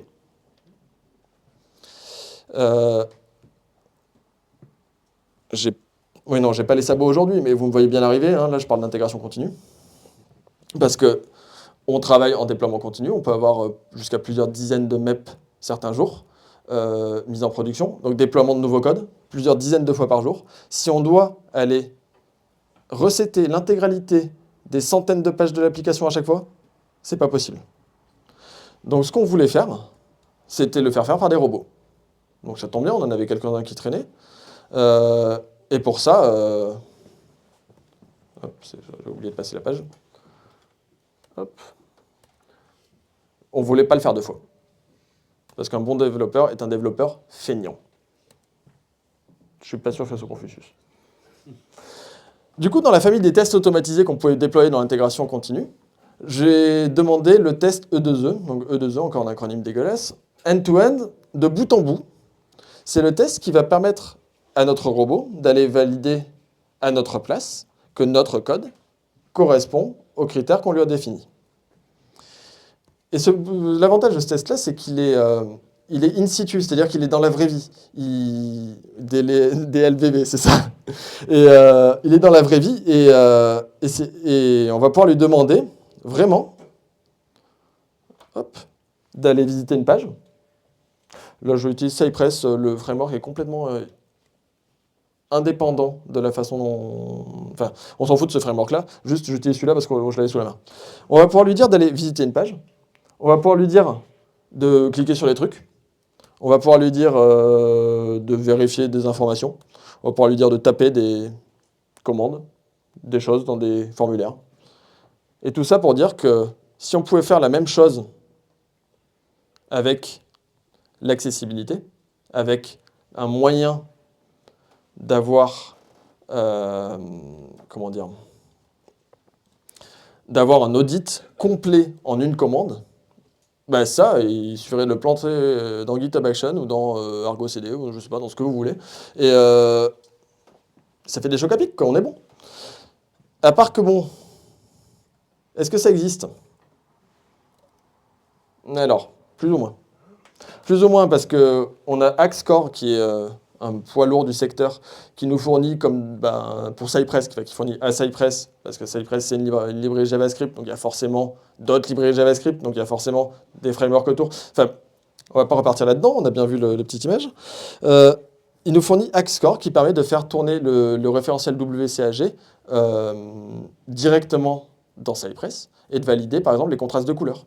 C'est bien. Mais ce n'est pas ce que demande le gouvernement. Du coup,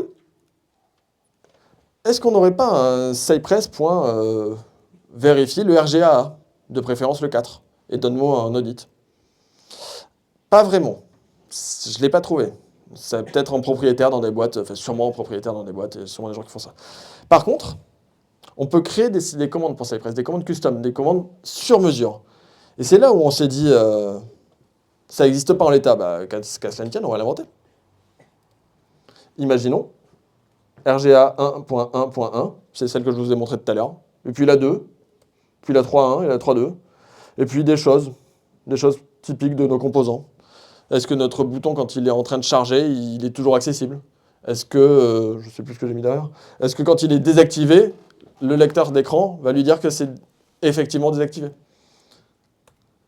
Et si on se dit qu'on avait notre recette de cuisine tout à l'heure,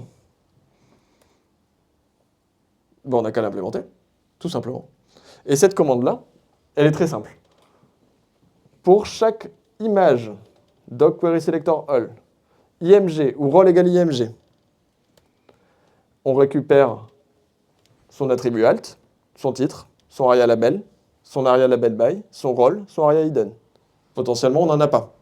Mais on essaie de les récupérer. Si l'image est décorative, on a dit explicitement dans notre code que c'est pas grave, ça n'a pas besoin d'être accessible, c'est de la déco. Super. Si elle est décorative, on s'arrête là. Est-ce qu'elle a un texte alternatif? Donc ça, c'était la ligne suivante dans la notice du RGA.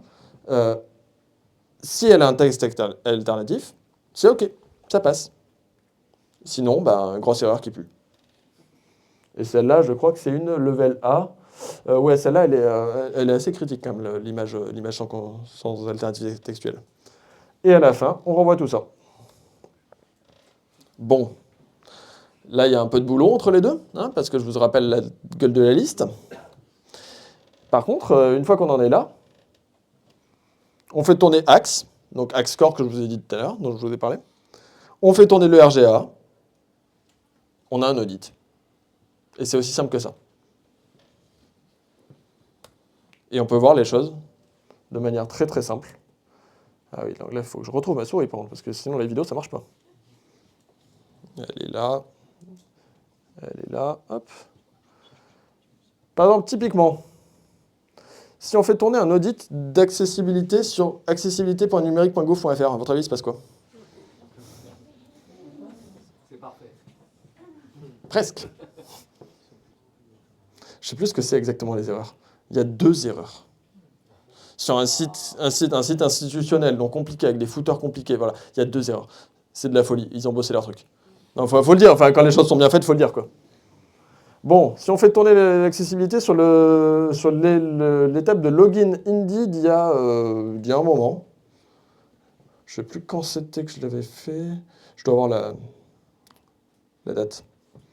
J'ai la date dans le JSON, mais bon, on s'en fout un peu. C'est un peu plus long, déjà, on se rend compte. C'est jamais bon signe quand c'est long, les tests. Et là, on se rend compte qu'il y a 134... Oh. Et ça, le gros rouge, là, c'est le test que je viens de vous présenter. C'est le test qui dit que notre image à gauche, que vous avez peut-être vu sur le login, l'image décorative, purement décorative, c'est un mec qui fait ça en compta, on n'en a pas besoin pour le login. Elle n'est pas explicitement marquée comme étant décorative. C'est une erreur. My bad, quoi. En plus, c'est moi qui l'ai codé. Et après, on peut se dire des choses un peu plus intéressantes. Par exemple, Wikipédia. Qui a un doute sur l'accessibilité de Wikipédia ici? Honnêtement, ok, Célia là-bas. Oui, je la nomme. Ben oui, parce qu'en fait, Wikipédia n'a pas un score parfait. Par contre, si on réfléchit un peu, si on va chercher plus loin, si on lit l'audit, si on lit le rapport de test d'accessibilité de Wikipédia, on se rend compte que c'est que des choses qui ne sont pas indispensables. Ça ne fait pas partie de la valeur ajoutée du service. Ça ne fait pas partie du service fourni à la population.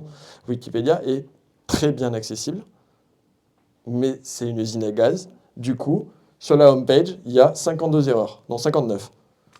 Franchement, ça passe. 59 sur les 250 tests qu'on tournait sur 5000 éléments d'hommes. Je pense que les 50% de conformité, ils sont bons. Hop. J'ai reperdu ma souris. Bon, c'est pas grave, on va le faire au clavier.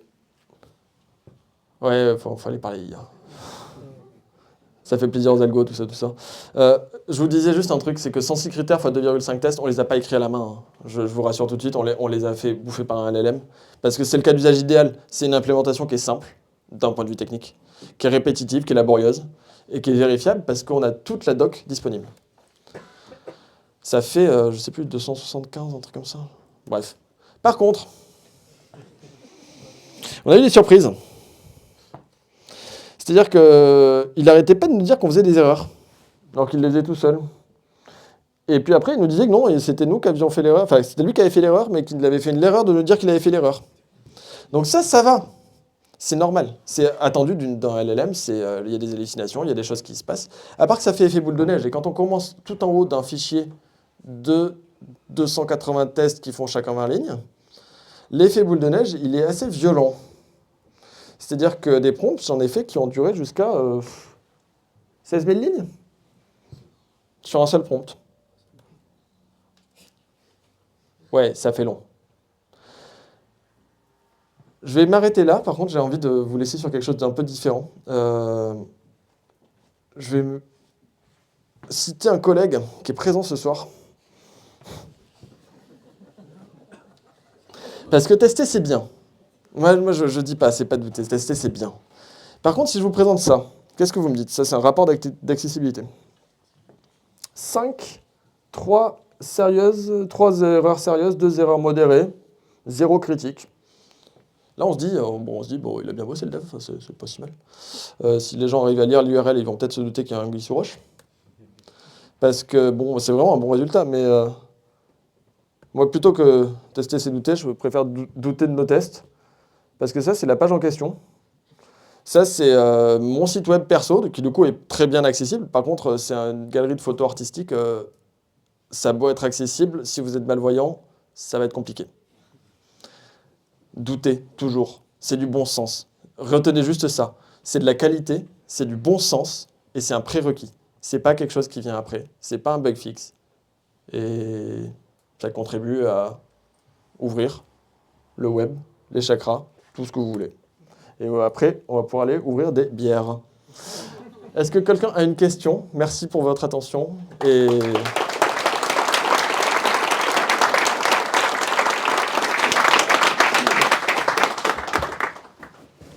ouais, il y en a juste deux.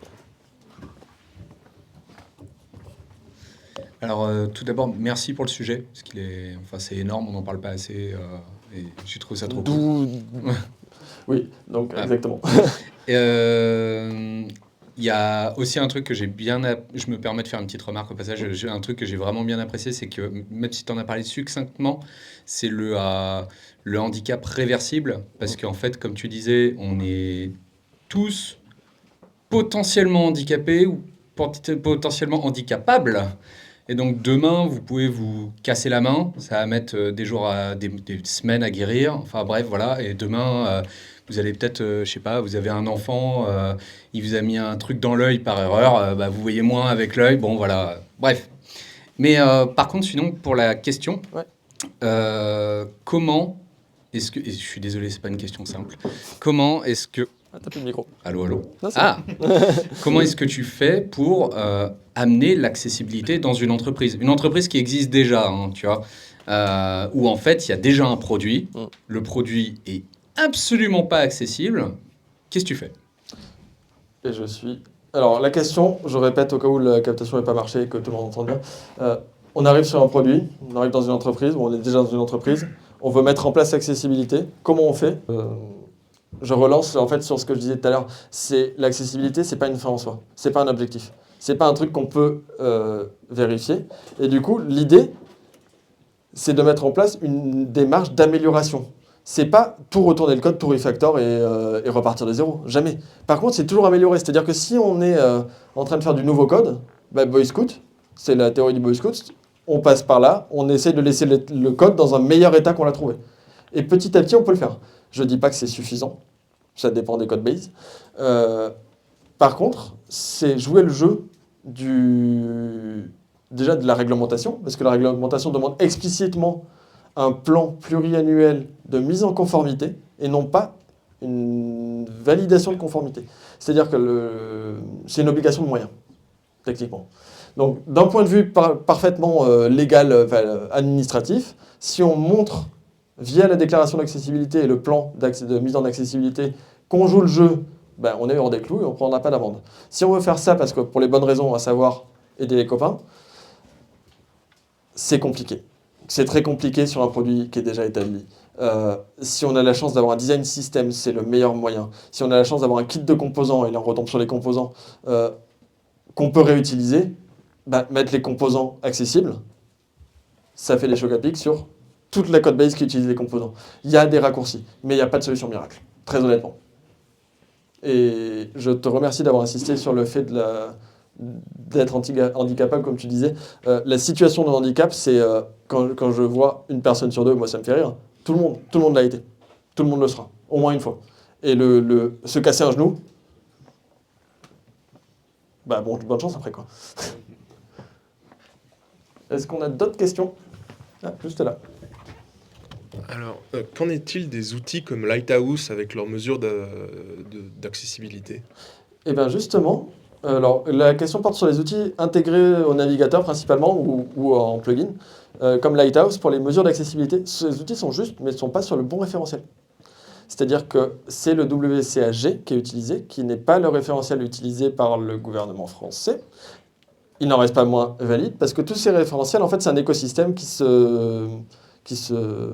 est interconnecté. Et le WCAG va hydrater des choses dans le RGA, qui va faire bouger les normes européennes, voilà. Donc ces outils sont bons.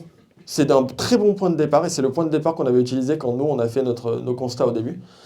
C'est plug and play, c'est facile. Ça permet d'avoir un état des lieux en quelques secondes, de voir si c'est la cata ou pas. Et franchement, ça se trompe assez peu, mais c'est pas complet, c'est pas suffisant. Donc c'est un très bon point de départ, mais c'est pas suffisant. Une autre question juste là.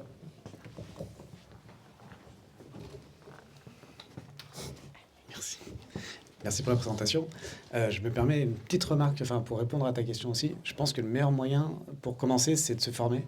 Ça n'a pas été évoqué, mais franchement, c'est hyper complexe. Et je pense que vraiment, il faut passer par des organismes compétents et tout. C'est le point de départ.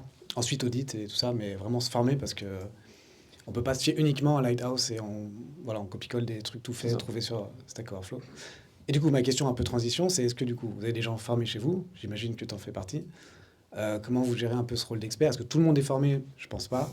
Et parce qu'il y a beaucoup de choses qui sont subjectives dans l'accessibilité. Tous les tests, c'est bien beau, mais ça va tester une conformité. Mais par exemple, l'image qu'on montrait tout à l'heure, si c'était une div avec un background, ça passe complètement hors du test. Et si c'était une image porteuse d'informations, c'est un faux positif, on va dire. Bref, voilà, c'est une question un peu longue, mais... Alors, c'est pas long, on pourrait en parler des heures, en fait, parce que c'est hyper pertinent et c'est la base du truc. La question, c'était... Attends, je reformule toute la question. Non, je vais prendre l'essentiel de la question. L'essentiel de la question, c'est... il y avait déjà un rebondissement sur la question précédente en disant que la mise en accessibilité, c'est un domaine d'experts, que tout le monde n'est pas expert. Et du coup, nous, comment on a mis en place ça chez nous? Ça a été un peu sur le tas. On a contacté des consultants, on a parlé à beaucoup de gens, on a potassé les textes de loi, on a potassé plein de trucs. On a la chance d'avoir une guilde de front chez Indie qui est donc un rassemblement de devs qui bossent ensemble pour faire améliorer le front. Donc on a mis un projet avec 3 ingénieurs dessus. Enfin, c'est pas un truc qui s'invente du jour au lendemain. Moi, je me considère pas expert, je me considère intéressé, bien informé. Donc oui, il y a des gens qui sont spécialisés là-dedans. Il y a des gens dont c'est le métier et qui pourront justement avoir la finesse de dire est-ce que l'outil est suffisant? Est-ce que cette règle, elle est pertinente pour vous? Parce que typiquement, si l'image n'est pas porteuse d'informations, on s'en fout. Mais qu'est-ce qui dit que l'image est porteuse d'informations? Et qu'est-ce qu'il dit? Que l'information qu'elle porte doit être transmise dans ce cas-là. Donc c'est tout le temps, c'est très fin, c'est très subtil, mais c'est encore une fois une démarche d'amélioration. Et c'est là où c'est intéressant, c'est il faut faire preuve de bon esprit en fait et de se dire on va toujours améliorer. Et si on s'y connaît pas, on va demander de l'aide pour avoir les bases. Et une fois qu'on a les bases, on peut évangéliser un peu les collègues, les autres devs, même à la tech et au produit. Les product designers qui font le design system par exemple, ils sont indispensables. Absolument indispensable dans la démarche. Et même au marketing, c'est indispensable. Et donc, c'est une métrique de qualité produit dans le sens le plus pur du terme, dans le sens où c'est product first. Et c'est seul le produit qui sera garant, le résultat. Le produit, c'est le résultat et la garantie, en fait, de la démarche. Et je te remercie d'avoir soulevé ce point-là, parce qu'en effet, des fois, c'est vraiment pas évident, et c'est hyper subtil, et c'est hyper subjectif. Ne serait-ce que parce que, par définition, une situation de handicap, ça dépend d'une personne, dans un contexte, dans un environnement, et que c'est par définition subjectif. Donc c'est très très fin à piloter comme truc. Merci. Ah, une question là-bas. De premier rang à droite. Merci beaucoup. Merci. Alors moi j'ai un problème avec l'accessibilité en tant que développeur, c'est que ça ne m'est pas accessible. On parlait d'être formé et compétent, mais moi concrètement, comment est-ce que je fais pour me former? Parce que je dois avouer honnêtement, mon approche pour le moment c'est tomber sur des articles sur Internet ou tomber sur des moments où on en parle dans des docs techniques. Concrètement, comment est-ce que je peux m'améliorer là-dedans? Alors la question c'est en tant que dev, comment concrètement on step up, on s'améliore dans l'accessibilité. Ça retombe beaucoup sur des notions de bonne pratique et de guidelines. Ça demande un peu de veille, mais je pense que le mieux, c'est malheureusement d'avoir quelqu'un pour vous apprendre. Parce que tout seul, moi j'ai quand même paluché pas mal de trucs dessus et ça fait un moment que je m'y intéresse. Ça prend du temps, ça prend beaucoup de temps. Et si on n'a pas ce temps alloué à la veille techno, de la même façon qu'on n'apprendra pas un framework comme ça, ou qu'on n'apprendra pas à coder un framework comme ça, on ne va pas l'inventer, ça ne s'invente pas. C'est un truc qui est subjectif et qui est subtil, mais ça ne s'invente pas. Et la pire façon, ça serait juste d'essayer de mettre en conformité un site lambda en prenant le référentiel et en essayant d'appliquer les règles. Je pense que le mieux, c'est plutôt de partir petit et d'avoir cette bonne santé mentale de se dire, le bon réflexe de dire, est-ce que là, j'ai pensé à l'accessibilité? Est-ce que ça répond aux besoins? Est-ce que tout le monde va pouvoir utiliser le besoin? Utiliser le service? Et avoir ce réflexe de se dire, si ça ne l'est pas, comment je le répare? Et je pense que c'est les petites choses qui finissent par s'accumuler, et en se disant, si j'ai eu le réflexe de me poser la question, même si j'ai pas la réponse tout de suite, ça va me trotter dans la tête. Un jour, j'aurai la réponse, j'aurai le réflexe. Et c'est un peu c'est comme dire comment j'améliore ma syntaxe, comment j'évite les code smells dans mon code. C'est pareil, en fait, l'accessibilité, un défaut d'accessibilité, c'est un code smell. C'est-à-dire que si on voit un IMG sans alt, sans roll, sans rien, c'est un truc qui pue. Il faut apprendre à reconnaître les défauts pour pouvoir, une fois qu'on a la solution, qu'on peut demander du coup à un expert ou à un collègue ou quoi que ce soit, l'intégrer à son processus de dev normal. Ça doit devenir un automatisme. Mais c'est un idéal qui n'est pas facile d'accès. J'ai une reco là-dessus. Ouais. Prends un lecteur. Oui, je vois où tu veux en venir. Je suis désolé, j'ai une reco là-dessus que j'avais fait comme toi pour mon site web. Prends un lecteur d'écran, ferme les yeux. Et je t'assure, vraiment, contrairement à ce que je viens de dire, ça ouvre les yeux. Ouais, voilà. exactement. Merci. Non, mais c'est vrai que c'est très étonnant. Et en fait, de fait, tu vas te rendre compte de qu'est-ce qu'il y a comme écueil. Et ensuite, derrière, tu vas te dire, comment je corrige ça? Tu vas chercher, comme quand tu cherches une fonction sur une doc, et tu vas trouver. Mais c'est très à l'arrache, mais c'est un premier point d'entrée. Alors, c'est assez brutal comme méthode, mais c'est la meilleure façon de se casser les dents, c'est d'essayer d'aller faire une déclaration d'impôt en lecteur d'écran, avec les yeux fermés. Hein. Là, on est sûr qu'on comprend à quoi ça sert. Question devant encore?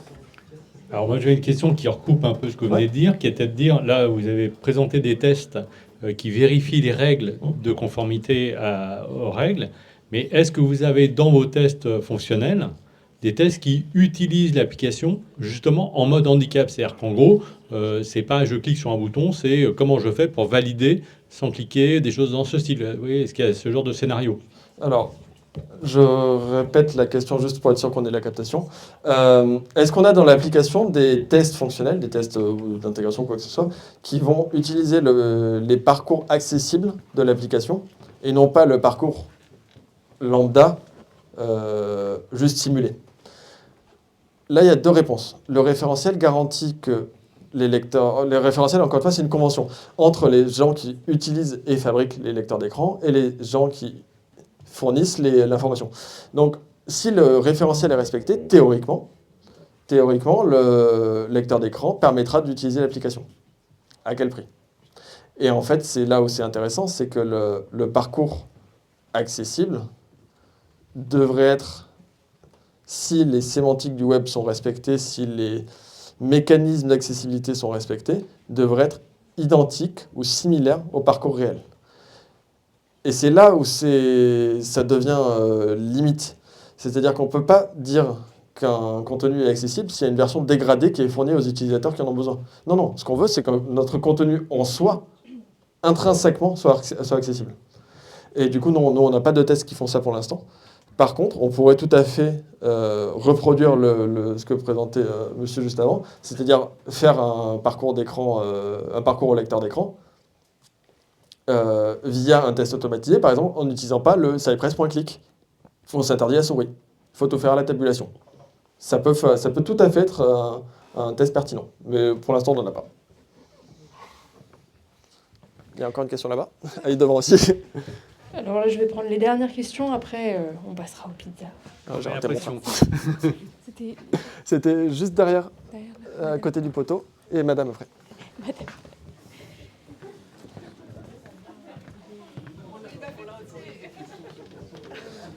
En plus, les pizzas vont refroidir. C'est plus ou moins en commentaire. Oui.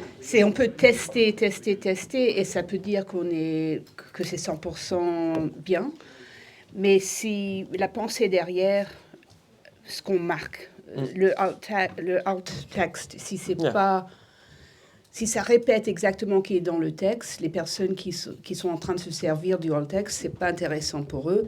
Alors, il faut la manière la plus simple de faire un site qui est assez accessible, c'est d'y penser tout le temps. Comme ça, parce que aussi, si le langage n'est pas simple, si le langage est compliqué, les gens qui ont des problèmes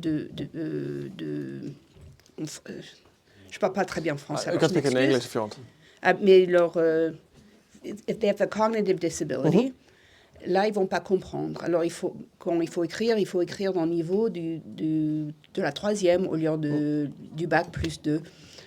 Des choses comme ça. Alors, on peut tester, mais il faut vraiment se servir de quelqu'un qui a les problèmes qu'on veut atteindre et leur demander d'aller dans le site et aussi de leur payer. Parce que il ne faut pas le faire gratuitement. Les personnes qui sont handicapées, ce n'est pas un travail gratuit.